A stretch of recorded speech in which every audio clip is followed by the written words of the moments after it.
আমার স্নেহের সকল ছাত্রছাত্রীকে রাজু স্যার ম্যাথ সলিউশনে স্বাগতম। আজ আমি তোমাদের কোষে দেখি 12 8 নম্বর থেকে শুরু করে অঙ্কগুলো শেখাবো।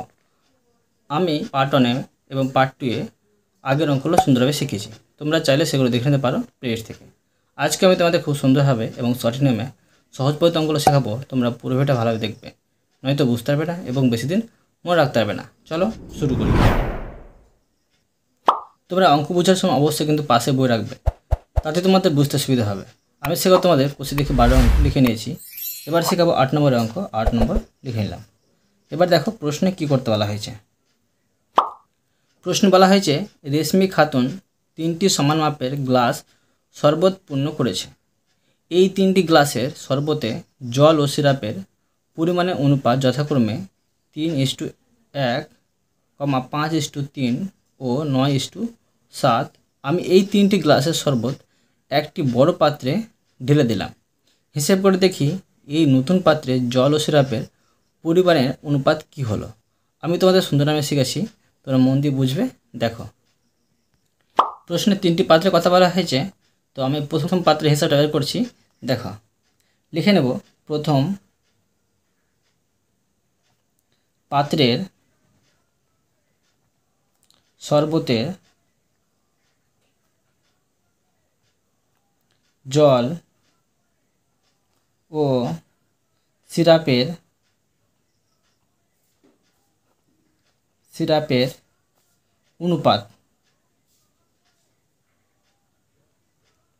অনুপাত সমান 3:1। এবার বের করব জলের আনুপাতিক ভাগহার। জলের আনুপাতিক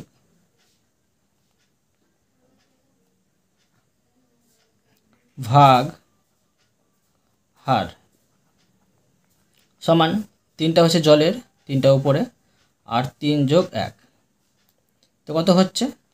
উপরে 3, নিচে হচ্ছে 4। এটা হচ্ছে অংশ। এবার দেখো সিরাপে বের করব। লিখব সিরাপের আনুপাতিক ভাগ হার। দেখো একটা হচ্ছে সিরাপের, একটা উপরে লিখব, আর নিচে লিখব 3 যোগ 1, তো উপরে 1 আর নিচে পাচ্ছি 4। এটা হচ্ছে অংশ, সিরাপের অংশ। এবার দেখো দ্বিতীয় পাত্রের হিসাবে বের করে নেব। তো লিখব দ্বিতীয় পাত্রের শরবতের জল ও সিরাপের অনুপাত সমান 5:3। এবার লিখব জলের আনুপাতিক ভাগহার। জলের আনুপাতিক ভাগ হার।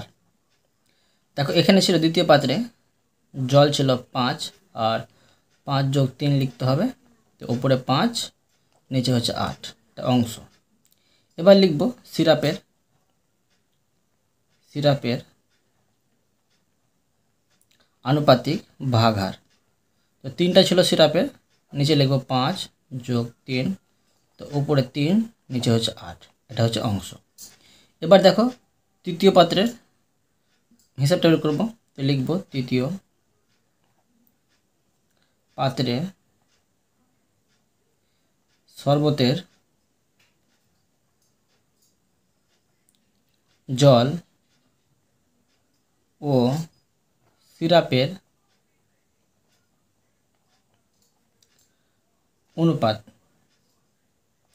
অনুপাত সমান, দেখো এটা ছিল 9:7।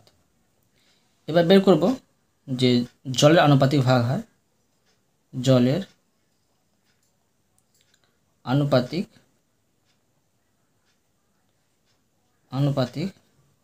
ভাগ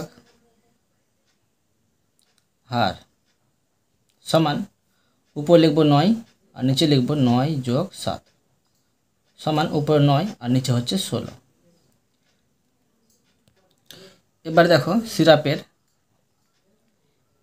সিরাপের আনুপাতিক ভাগহার। তো 60টা উপরে, নিচে হবে 9 যোগ 7, তো উপরে 7 নিচে হচ্ছে 16। এবার কি করব, যে এখন 3টি পাত্রের শরবত নতুন একটি বড় পাত্রে ঢালব। তো লিখব এখন 3টি পাত্রের শরবত নতুন একটি বড় পাত্রে ঢালা হলো। তো এবার দেখো জলের মোট পরিমাণ কত হবে। দেখো জলের মোট পরিমাণ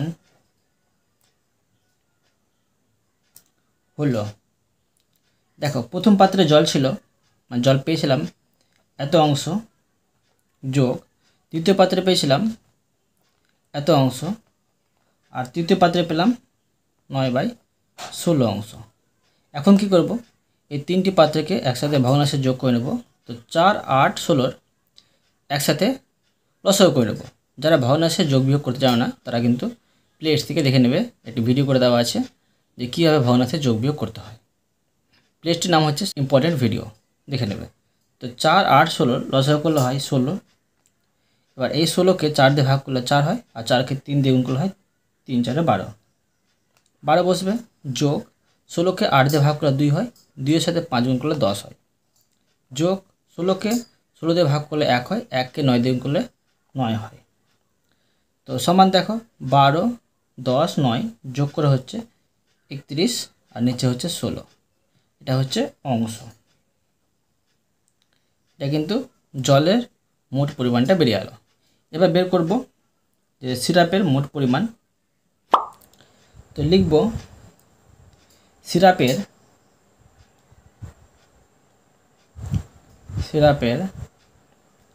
মোট পরিমাণ হলো, দেখো প্রথম পাত্রে পেয়েছিলাম সিরাপটা পেয়েছিলাম 1/4, যোগ দ্বিতীয় পাত্রে পেয়েছিলাম 3/8, যোগ তৃতীয় পাত্রে পেয়েছিলাম 7/16। এখন দেখো এটা সম্পূর্ণ ভগ্নাংশে যোগ করে নেব। তো 4, 8, 16 লসাগু করলে 16 হয়, 16কে 4 দিয়ে ভাগ করলে 4 হয়, আর 4-এর সাথে 1 গুণ করলে 4 হয়। যোগ 16কে 8 দিয়ে ভাগ করলে 2 হয়, 2 এর সাথে 3 গুণ করলে হয় 6, যোগ 16কে 16 দিয়ে ভাগ করলে 1 হয়, 1কে 7 দিয়ে গুণ করলে 7 হয়, সমান। তো এটা যোগ করে নেব 3টি একসাথে। তো 17 হচ্ছে, উপরে বসাবো 17, নিচে হচ্ছে 16। এটা হচ্ছে অংশ। এবার দেখো কি করব, প্রশ্ন কিন্তু বলা হয়েছে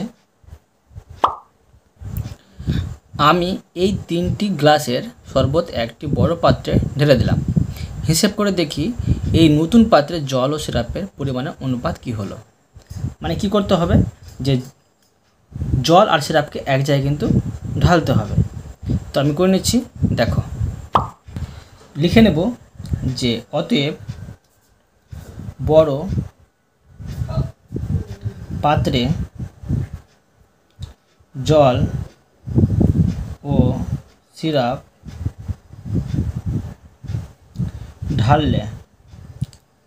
ঢাললে নতুন অনুপাত হবে, সমান। দেখো মোট জল কত পেয়েছিলাম 31/16, তো 31/16টা বসিয়ে নেব 16, আর ইস্টু সিরাপ, দেখো মোট সিরাপ পেয়েছিলাম এই যে 17/16। তো এটা ইস্টু মানে কি, ইস্টু মানে হচ্ছে ভাগ। তো কী করতে হবে, 31/16 গুণ চিহ্নটা উল্টে দেবো, উপরে 16 হয়ে যাবে, নিচে হবে 17। তো এখন 16 কেটে দিলাম, থাকছে কি 31 আর 17, কী দাঁড়াচ্ছে যে 31:17 দাঁড়াচ্ছে। ঠিক আছে, কিংবা তোমরা কিন্তু ডাইরেক্ট এখানে কাটতে পারো, এই 16 কেটে দিতে তবুও কিন্তু হতো। ঠিক আছে, কোনো অসুবিধা নেই। তো পেয়ে গেলাম নতুন অনুপাতটা এত। ঠিক আছে, এটা উত্তর। এবার দেখো 9 নম্বর দিয়ে দিলাম। দেখো প্রশ্নে কি করতে বলা হয়েছে। প্রশ্নে বলা হয়েছে 2 প্রকার পিতলে তামা ও দস্তার পরিমাণের অনুপাত যথাক্রমে 8:3 এবং 15:7। এই 2 প্রকার পিতল 5:2 অনুপাতে মেশালে যে নতুন প্রকারের পিতল পাওয়া যাবে তাতে তামা ও দস্তার পরিমাণের অনুপাত কী হবে হিসাব করে লিখি। আমি তোমাদের সুন্দরভাবে শেখাচ্ছি, তোমরা মন দিয়ে বোঝো। দেখো প্রশ্ন কিন্তু বলে দিয়েছে যে এখানে 2 প্রকার পিতল 5:2 অনুপাতে মেশানো আছে। তো লিখে নেব এখানে 2 প্রকার পিতল 5:2 অনুপাতে মেশানো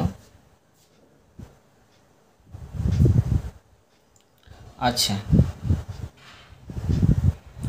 তো দেখো তো কীভাবে মেশানো আছে সেটা হিসাবটা বের করব। ধরা গেল, মানে ধরি লিখতে পারি, ধরি প্রথম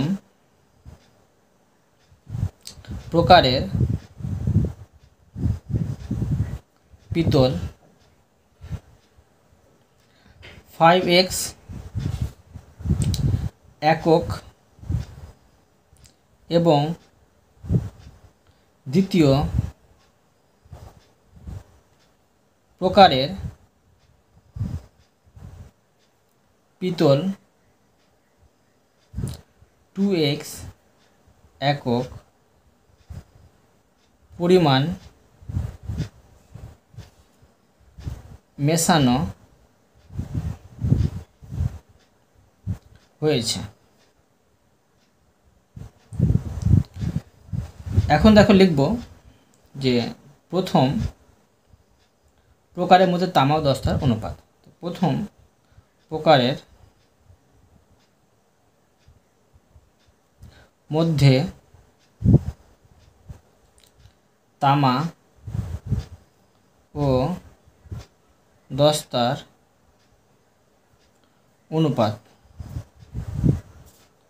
অনুপাত সমান 8:3। এবার বের করব যে তামার আনুপাতিক ভাগহার আর দস্তার আনুপাতিক ভাগহার। তামার আনুপাতিক ভাগহার, তো উপরে হবে 8, নিচে হবে 8 + 3 সমান 8, উপরে নিচে হচ্ছে 11। এবার বের করব কি যে দস্তার আনুপাতিক ভাগহার। উপর লিখব 3, নিচে লিখব 8 + 3, নিচে হচ্ছে 11। তো এবার দেখো মোট কি পেয়েছিলাম, প্রথম প্রকারের পিতল পেয়েছিলাম 5x। ঠিক আছে, তো লিখব যে 5x পিতলে তামা আছে সমান 5x গুণিত 8/11। তো এখানে দেখো কিছু কাটার যাচ্ছে না, তো উপরে গুণ কত হচ্ছে, এটা 5 × 8 = 40, x নিচে হচ্ছে 11। এটা হচ্ছে একক। এবার লিখব যে 5x পিতলে দস্তা আছে সমান, তো 5x গুণিত 3/11। তো উপরে গুণ করে বসে নেব, 3 × 5 = 15, x নিচে হচ্ছে 11 হচ্ছে একক। আবার দেখো লিখব আবার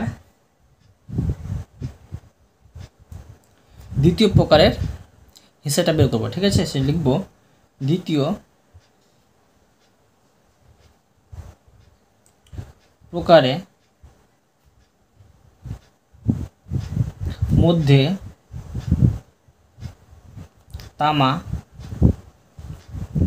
ও দস্তার অনুপাত সমান 15:7। এখানে বের করব তামার আনুপাতিক ভাগ হার। লিখে নেব তামার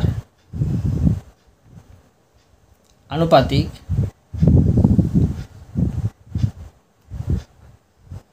ভাগ হার সমান 15 উপরে আর নিচে হবে 15 যোগ 7 সমান কত দাঁড়াচ্ছে? উপরে 15 নিচে হচ্ছে 22। এবার লিখব দস্তার আনুপাতিক ভাগ হার। দস্তার আনুপাতিক ভাগ হার, দেখো 10টা ছিল 7, তো উপরে লিখব 7 আর 15 যোগ 7 সমান উপরে হচ্ছে 7 নিচে হচ্ছে 22। দেখো প্রথমে লিখেছিলাম যে দ্বিতীয় প্রকার পিতল ছিল 2x একক। তো এখন কি করব যে 2x পিতলে 2x পিতলে তামা আছে সমান, তো 2x গুণিত এই দেখো তামার পরিমাণটা পেয়েছি 15 নিচে হচ্ছে 22, তো 15 দিয়ে 30 x নিচে হচ্ছে 22, এটা হচ্ছে একক। এবার বের করব 2x পিতলে 10টা আছে, তো দেখো 2x গুণিত 10টার অংশটা পেয়েছি 7/22 সমান 7 দিয়ে 14 উপরে x নিচে হচ্ছে 22, এটা হচ্ছে একক। সুতরাং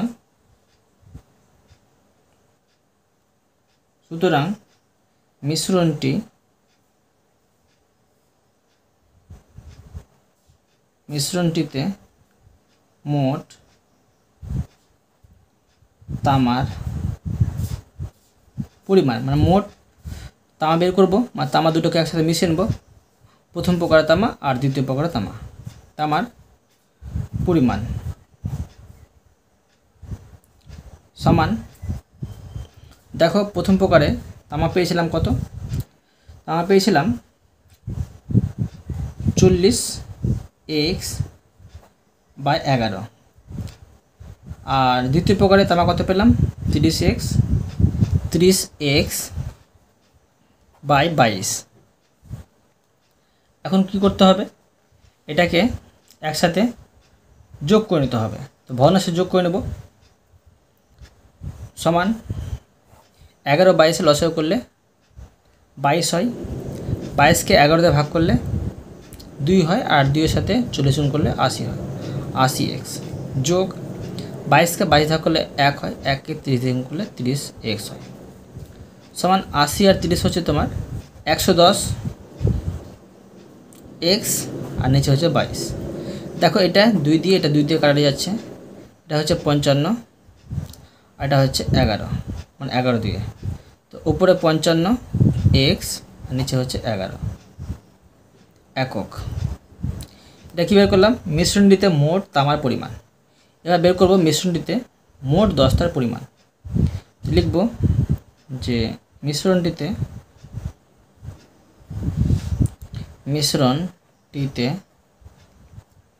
মোট দস্তার পরিমাণ সমান, দেখো প্রথম প্রকারে 10টা কত পেয়েছিলাম?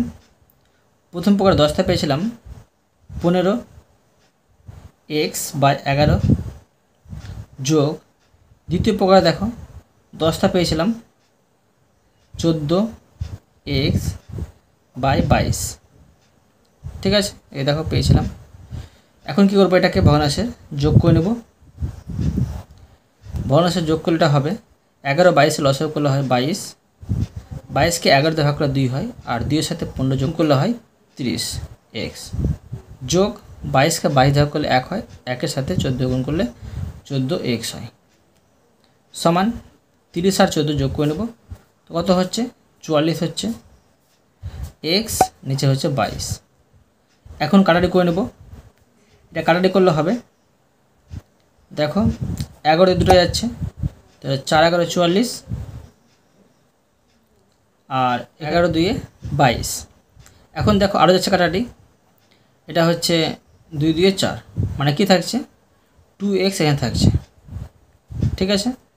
তো এখানে কিন্তু আরও কাটাটি যাবে, এটা হচ্ছে 5 11 55, তো 5 থাকছে, মানে 5x থাকছে এখানে, ঠিক আছে।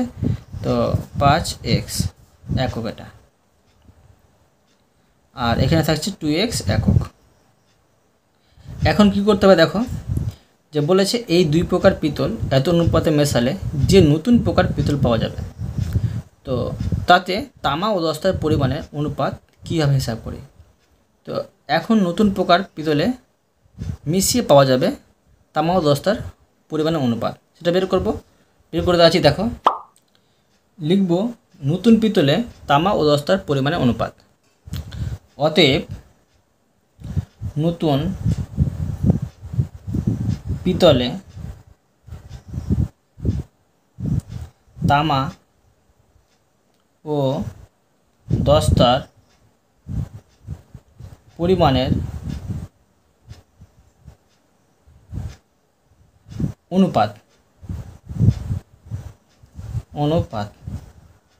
সমান, তো দেখো যে মোট তামার পরিমাণ কত পেয়েছি 5x, তো 5x বসাবো ইস টু, আর মোট দস্তার পরিমাণ কত পেয়েছি 2x, তো 2x বসাবো। এবার দেখো সমান, তো এটা কিন্তু ভাগ চিহ্ন মনে রাখতে হবে ইস টুটাকে, তো এইভাবে বসাতে পারি 5x/2x। এখন দেখো x কেটে দিলাম, থাকছে কি 5/2, তো সমান 5:2, এটা অনুপাত, এটা হচ্ছে উত্তর। এবার দেখো 10 নম্বর দিয়ে দিলাম। দেখো প্রশ্নে কি করতে বলা হয়েছে, প্রশ্নে বলা হয়েছে দু প্রকার স্টেনলেস স্টিলে ক্রোমিয়াম ও স্টিলের পরিমাণের অনুপাত যথাক্রমে 2:11 এবং 5:21। এই দুই প্রকার স্টেনলেস স্টিল কী অনুপাতে মেশালে নতুন স্টেনলেস স্টিলে ক্রোমিয়াম ও স্টিলের অনুপাত 7:32 হবে, হিসেব করে লিখি। আমি তোমাদের সুন্দরভাবে শেখাচ্ছি, তোমরা মন দিয়ে বোঝো। লিখব মনে করি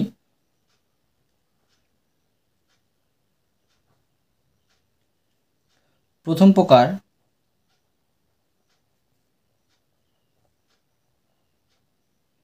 স্টেনলেস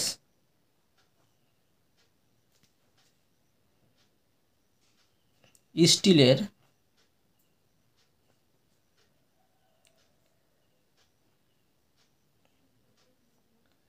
x এককের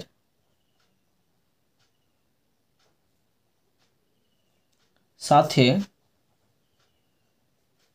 দ্বিতীয়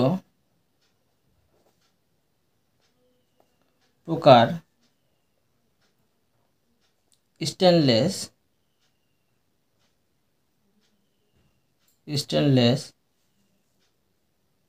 স্টিলের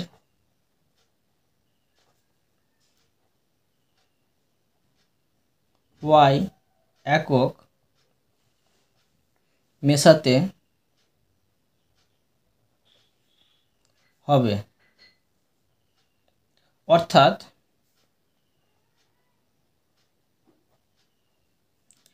x/y নির্ণয় করতে হবে,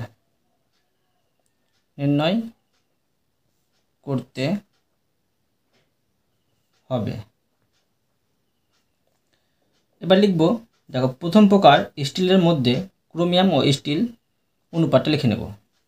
লিখব প্রথম প্রকার স্টিলের মধ্যে ক্রোমিয়াম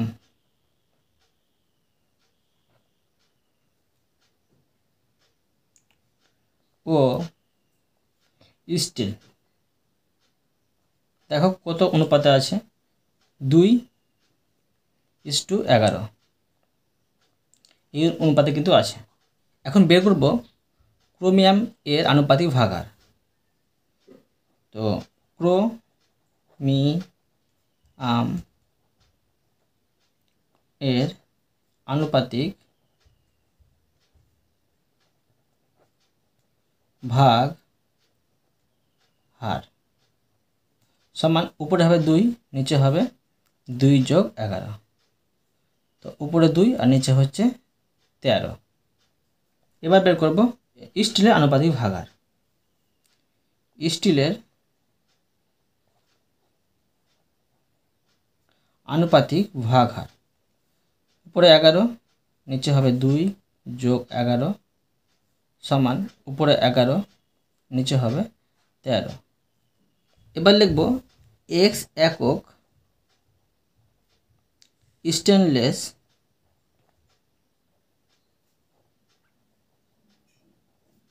স্টিলে ক্রোমিয়াম আছে x গুণিত, দেখো ক্রোমিয়াম কত ছিল, 2/13 অংশ। তো সমান কত হচ্ছে 2x উপরে, নিচে হচ্ছে 13। এবার বের করব যে x স্টেনলেস স্টিল আছে, তো x গুণিত স্টিলের অংশ ছিল 11/13। তো 11x গুণ করলে হয় 11x, নিচে হচ্ছে 13।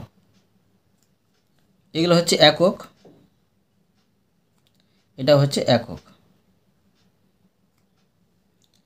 এবার বের করব দ্বিতীয় প্রকার স্টেনলেস স্টিলে ক্রোমিয়াম ও স্টিলের অনুপাতটা। তো দ্বিতীয় প্রকার স্টেনলেস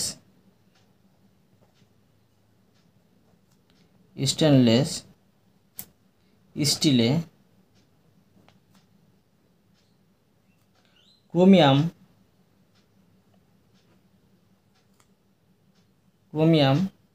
ইস টু স্টিল। দেখো এটা কত অনুপাতে ছিল, এটা আছে 5:21। এবার লিখব ক্রোমিয়ামের আনুপাতিক ভাগার। ক্রোমিয়ামের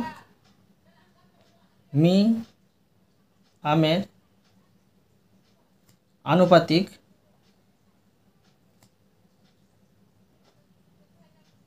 ভাগ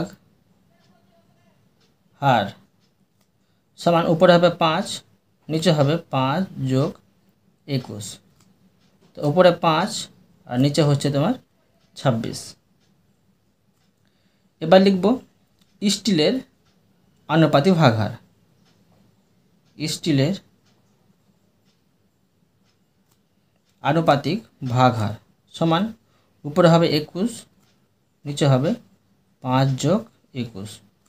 তো সমান উপরে 21, নিচে হচ্ছে 26। এবার বের করব যে y এককে, হ্যাঁ এরকম করে লিখব y এককে স্টেনলেস স্টিলে ক্রোমিয়াম আছে সেটা বের করব। বের করে নিচ্ছি, দেখো লিখব y একক স্টেনলেস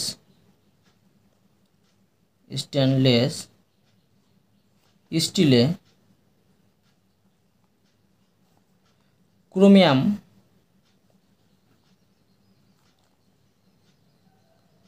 ক্রোমিয়াম আছে।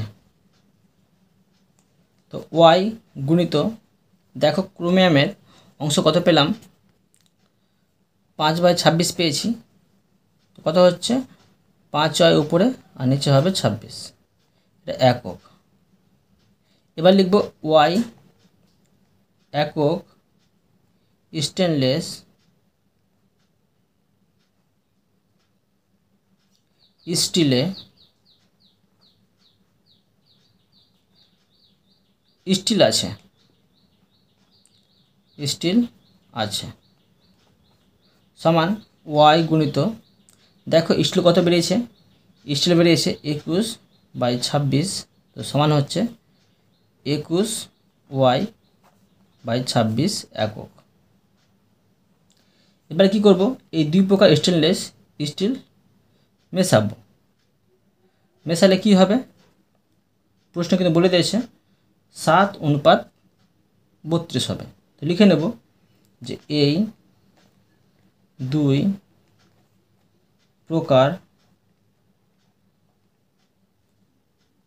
স্টেনলেস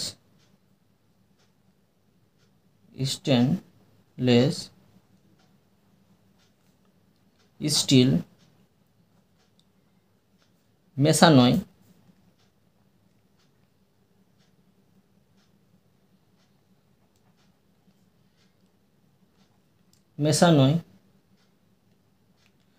ক্রোমিয়াম হবে, মানে দুটো ক্রোমিয়ামটা একসাথে মিশিয়ে নেব। ক্রোমিয়াম ও স্টিল হবে সমান 7:32। তো এখন মোট ক্রোমিয়াম দেখো, লিখব এখন মোট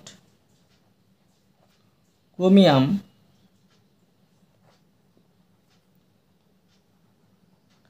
সমান, দেখো প্রথম প্রকারে পেয়েছিলাম 2x/13 আর যোগ দ্বিতীয় প্রকারে পেয়েছি 5y/26 একক। এখন কি করতে হবে, দুই প্রকারকে একসাথে ভগ্নাংশে যোগ করে নেব। তো 13 আর 26 লসাগু করলে হয় 26, 26কে 13 দিয়ে ভাগ করা হয় 2, আর 2 এর সাথে 2 গুণ করলে 4 হয়, 4x যোগ 26কে 26 ভাগ করলে 1 হয়, 1-এর সাথে 5 গুণ করলে হয় 5y। তো এটি হলো তোমার একক। এবার বের করব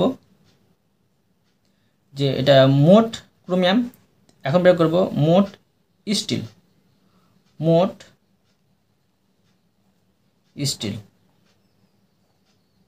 সমান, দেখো প্রথম প্রকারে পেয়েছিলাম স্টিল পেয়েছিলাম 11x/13 একক যোগ দ্বিতীয় প্রকারে পেয়েছিলাম 21y/26 একক। এটিকে আবার একসাথে ভগ্নাংশে যোগ করে নেব। 13 আর 26 লসাগু করলে হয় 26, 26কে 13 দিয়ে ভাগ করলে 2 হয়, 2 এর সাথে 11 গুণ করলে হয়, 26কে 26 দিয়ে ভাগ করলে 1 হয়, 1কে 21 দিয়ে গুণ করলে হয় 21y। এটা হচ্ছে একক।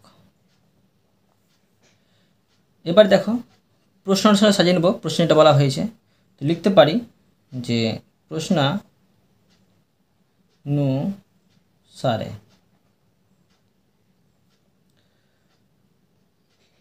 তো এটা হচ্ছে তোমার ক্রোমিয়াম। তো ক্রোমিয়ামটা উপরে লিখব আর নিচে লিখব স্টিলটা 22x যোগ 21y আর নিচে হচ্ছে 26। আর এদিকে কি হবে, নতুন উপরটা লিখব 7/32, মানে দুই প্রকার মিশিয়ে কিন্তু নতুন অনুপাতটা হচ্ছে। তোমরা মনে রাখবে যে এই দাগটা বড় দাগটা মানে হচ্ছে ভাগ। তো এইভাবে করতে পারি, বা দিয়ে 4x যোগ 5y আর এখানে হচ্ছে 26, আর গুণ চিহ্ন দিয়ে এটাকে উল্টে দেবো, উপরে হবে 26, নিচে হবে 22x যোগ 21y সমান 7/32। তোমাদের সহজ নিয়ে শেখাচ্ছি, তোমরা মন দিয়ে বুঝো। এবার দেখো 26 কেটে দিলাম, ঠিক আছে। তো এবার দেখো উপরে থাকছে এটি আর এটি, তো বসিয়ে নিতে পারি 4x যোগ 5y আর নিচে হবে 22x যোগ 21y সমান 7/32। এবার কোনা কোনা গুণ করে নেব। তো দেখো এর সাথে এটা গুণ করব, তো কত হচ্ছে 32কে 4 দিয়ে গুণ করতে হবে। তো 4 দুগুণে 8 আর 3 4 12, 128x যোগ 5 দিয়ে 10, 1 থেকে 3 5 15 16, 160y। এবার এটা কোনা কোনা গুণ করে নেব। 7 7 দিয়ে 14, 1 থেকে 7 দিয়ে 14 15, 154x যোগ 7 1 7 আর 7 দিয়ে 14y বা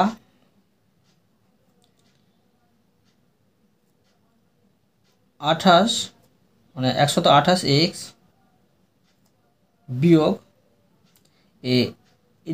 এটাকে এদিকে নিয়ে চলে আসবো, যোগ হয়ে আছে বিয়োগ হয়ে আসবে 15 4x। ওয়াইটিকে একদিকে রাখবো, এখানে আছে 147y আর এখানে এটা আছে যোগ হয়ে তো বিয়োগ হয়ে আসবে 160y। তো বা এটা থেকে এটা বাদ দিব, তো বড় কোনটা, বড় হচ্ছে এটা, তো এটা থেকে এটা বাদ দিলে হবে 26x বিয়োগ 26x আর এখানে বড় হচ্ছে এটা, তো এটা থেকে এটা বাদ দিব, তো এটা হচ্ছে 13y সমান এই পারে বিয়োগ চিহ্ন কাটাকাটি করতে পারি। তো বা x সমান উপরে 13 নিচে হচ্ছে 26, এখানে গুণ হয়েছিল ভাগ হয়ে আসলো, ওয়াইটা কী করবো সমান এই পারে চলে আসবো, এখানে হয়ে যাবে এটা ভাগ হয়ে। এখন দেখো এটা কাটাটি যাবে 13 2 26, উপরে থাকছে 1, তো কী দাঁড়াচ্ছে বা x = y সমান 1:2। তাহলে এটা হচ্ছে উত্তর। বুঝতে পারলে? তো আজকে আমি তোমাদের এই পর্যন্ত অঙ্ক শেখালাম, বাকি অঙ্কগুলো পরের ভিডিওতে নিয়ে আসবো। আশা করি তোমরা প্রতিটি অঙ্ক ভালোভাবে বুঝতে পেরেছো। তবুও কোথাও যদি বুঝতে না পেরে থাকো আমাকে কমেন্টে জানাবে, আমি তার জন্য ভিডিও নিয়ে আসবো বা অ্যান্সার দেওয়ার চেষ্টা করব। আর অবশ্যই তোমরা এই ভিডিওতে লাইক করে দেবে এবং পরবর্তী অঙ্কের জন্য চ্যানেলটিকে সাবস্ক্রাইব করে নেবে। ধন্যবাদ।